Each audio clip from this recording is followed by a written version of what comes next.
Thank you, Mr. Chairman, Mr. Ranking Member, and to all the great soldiers, sailors, airmen, Marines, and just want to thank you for your service and thank you for the people that you represent here. And I'll be very upfront and honest. I mean, this is going to be implemented.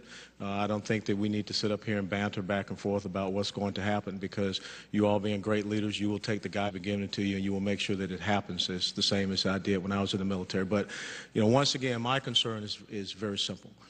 The military exists to win the nation's wars. And I think that when we get to the point where we are starting to discuss about how the military conforms to accommodating individual behavior, that's what I get concerned with.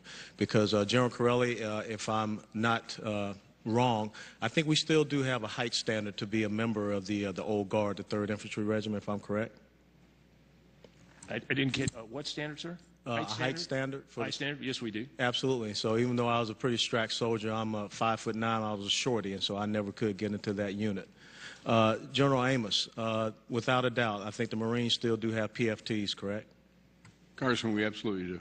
And if there is a great Marine that is serving well, but if he cannot pass that PFT and he has a problem with weight, we still separate that Marine, correct?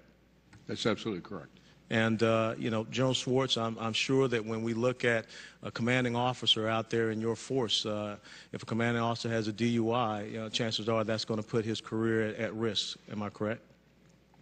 In all likelihood, it would, sir. So my point is this.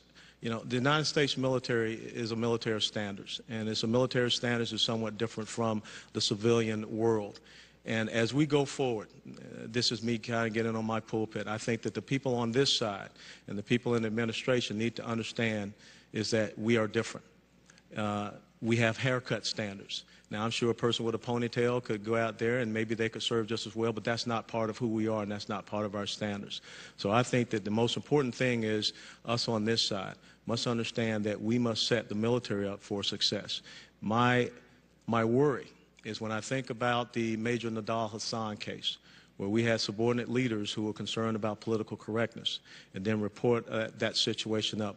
I want to make sure that our subordinate leaders understand that if they see problems with the implementation of this program, that they are not afraid of retribution from special interest civilian groups that will cause them to exacerbate what could be a dangerous situation. So with that being said, I yield back, Mr. Chairman.